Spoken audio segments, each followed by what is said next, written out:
news report with what's taking place in Williamson County. I'm here in the Alamo City, and we've got people that are outside congregating at the Williamson County Jail in support of Jeremy Story, a local patriot who is the father of 7 children, who was arrested at his home today, 3 or 4 days after a school board meeting took place. And during the school board meeting, he was simply trying to gain access to the meeting. And as we witnessed, the Round Rock Independent School District police officers would not let him pass. He made attempts to go past them, not in any kind of a threatening way, and was very polite and calm. And they had a lot of conversation. And we've got Ryan Deck who's there. Ryan Deck, myself, uh, Marcy, Bonnie. We've got a bunch of folks that are there that have been working together to help get Jeremy's story out. But Ryan, let's kind of pick it up from your perspective. You're a local attorney there in Williamson County, and tell us what you found out so far. Why was this man arrested at his home 3 days after a school board meeting event? Well, for one, I think it's important to remember that this arrest happened after he had made a complaint on Round Rock ISD police officers. So the incident happened on Tuesday, and they could have arrested him on Tuesday if, in fact, they believed they had probable cause to arrest him, which they should have. They ultimately ended up arresting him anyways, but they chose not to arrest him on Tuesday. Instead, they let him go. And then he made a complaint because he was physically assaulted. And there's actually picture proof that shows he was physically assaulted by Round Rock ISD police officers. And then they came and had him arrested. They had him arrested on Friday afternoon. And anybody in my line of work knows that when you arrest somebody on Friday afternoon, you do it so that you can't see a magistrate that time, and you have to spend the night in jail. And he has no criminal history that I know of. And he has, as you said, 7 kids, and he was arrested at his home. And they could have easily done it on any other day before Friday afternoon, and they purposely waited till Friday afternoon so he'd have to spend the night in jail. This is really disgusting what we're seeing here. What it looks like to me, and I want to get your feel. My personal comment is that this looks like an abuse of power. It looks like someone is trying to make an example out of Jeremy and out of the other man that was also detained, and trying to tell other people, you better not try to stand up against, because what this man was doing, I mean, again, with you being legal counsel, and I know we're working together on trying to get Jeremy out, but how would you characterize it, that this is suspect in some ways? I mean, I think the fact of the matter is, if a crime occurs in the presence of an officer, they're supposed to effectuate an arrest. And so this incident happened right in front of officers. And the fact that they did not arrest him and instead assaulted him, and they wait until Friday afternoon after he had filed his own complaint based on that assault. There's no other way to look at it other than it's retaliatory. There's no other way to look at it, in my opinion. And and law enforcement, they have rules, and most people don't realize that school districts have police arrest authority, and so they are under the same guidelines as any other peace officer in the state of Texas. Is that correct? That's 110% correct. That's right. I mean, students get arrested all the time. So if that's the case, and if they didn't follow police practices, and they didn't follow CLEAT and T-close and all of the things that good officers follow day in and day out as part of their formal training, then these officers have now opened themselves up to criticism and possible liability for not carrying out their jobs in the dutiful manner they're responsible to. Absolutely. And let's not forget, I mean, we got to figure out what happened with that assault. I mean, there's no question that he was assaulted. And there's a multitude of witnesses that all saw it. My understanding is, from the witnesses that I've spoken to, nobody thought it was justified, the officer's actions. And so there's an issue about an actual assault going the other way, too.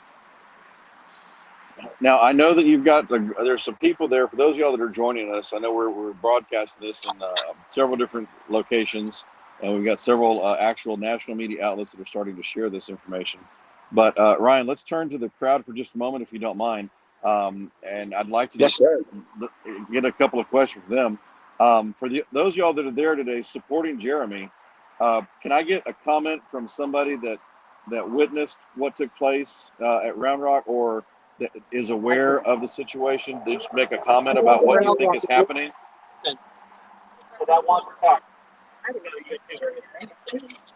No, I witnessed you.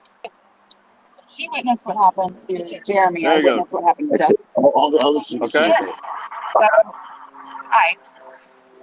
Please tell I everybody was your at the name. meeting. Thank you. Sorry, my name is Michelle Evans, and this is Sabrina Rexine. We were both at the meeting on Tuesday. Sabrina was outside the doors where Jeremy was, and I was inside the meeting where Dustin was.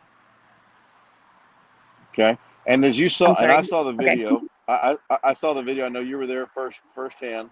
What? How did? I mean, tell us how you saw it and how you really felt when you saw it taking place firsthand. Well, I'll talk about Jeremy. He was very calm the entire time we were out there. He was asking questions of, why aren't you letting us inside? These are the laws, and we don't understand why you're preventing us from entering a public meeting. And he tried several times to enter, and every time the two police officers would use their bodies to block him. And the third time is when they got pretty physical with him. The one officer kind of shoved him with his arm, and the other officer wrapped him around the pole twice at least. And he just wanted to peacefully get in. He had his arms behind his back. He was asking very calmly. He said, I support what you do. I'm just trying to get into this meeting. Can I please pass through?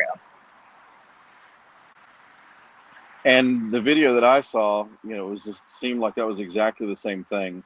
And it seemed like, and look, well, I know Jeremy. He's a very even keeled individual. He's a father of 7.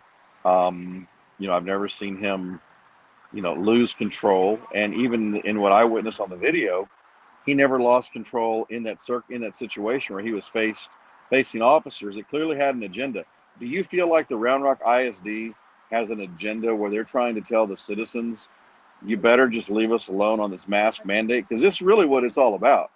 This is all about mask mandate and some of the other stuff that was taking place there at Round Rock ISD.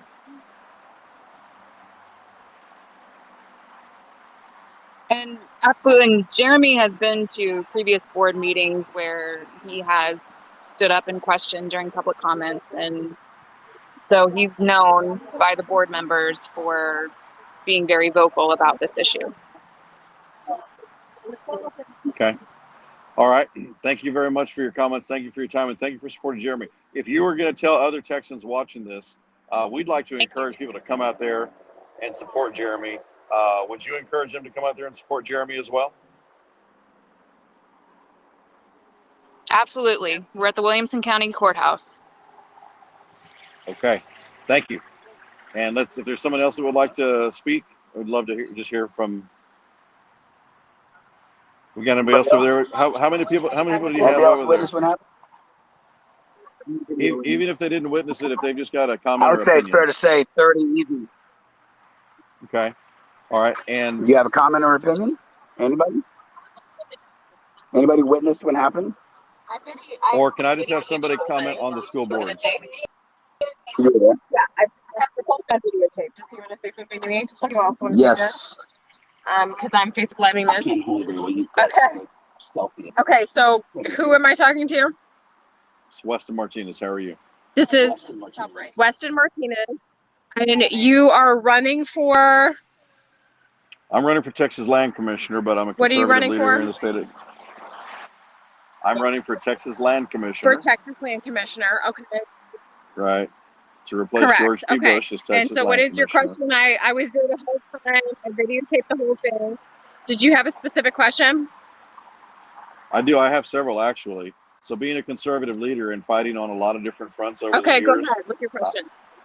I'd like to know what kind of message do you think the school board is trying to send to citizens like Jeremy that seem to be just peacefully trying to stand up for the rights of the children. So my impression is this is a preemptive retaliatory action they've taken tonight. I was there the whole time. Parents came peacefully. They came with their own chairs in case there weren't enough chairs in the room to facilitate everyone being able to be accommodated. And everything was very peaceful until they positioned Round Rock ISD police officers at the doors, barring entry. That's when parents got upset because that is against Texas law, the open meetings law, the state law. And board members chose to use policy and directives to use these officers to bar entry from parents who had every right to be in that room when there was tax policy being discussed and when there was the mask policy being discussed. It didn't turn ugly, if you will, until they barred entry. And even then, Jeremy Story came in and he was very specific, and I caught it on camera. He was very specific. Look, I'm putting my hands down. I'm purposely putting my hands down to enter the room as I, according to state law, have every right to do. And it was then the police officers got physical with Jeremy Story. They pushed him. I have that on camera. They grabbed him. They pushed him. They pulled him up against the wall. That's all on camera. They got physical with him. Dustin was dragged out of the meeting when he said, you know, the public should be in here according to state law since we're talking about tax increases. And he was dragged for the meeting. What's interesting is when I ran out of the meeting, which is all, again, caught on camera, Dustin had no officers around him. He was not fleeing from police. He was dragged from the meeting and then left outside, which is when I asked him what happened. And he gave his story. So this was, I believe, a preemptive authoritarian strike by officers to intimidate. They saw that Jeremy was injured. They know that they broke the law. So they decided to try and get ahead of it. This is my interpretation. They decided to try and get it ahead of it, arrest these folks on a Friday when they couldn't have bail set and keep them overnight to just discourage and intimidate. You still there? I don't know where he went. I don't know where he went. There he is. Did you hear me? You disappeared there for a moment. Oh, these lives, you never know. I don't know if you heard all that. I don't know. That's my interpretation. You have it there of what happened. He's not responding, so I think the live connection got broken. Who had this? I don't know what happened. Let me know if he comes back on. Well done, guys. Hey, we're good.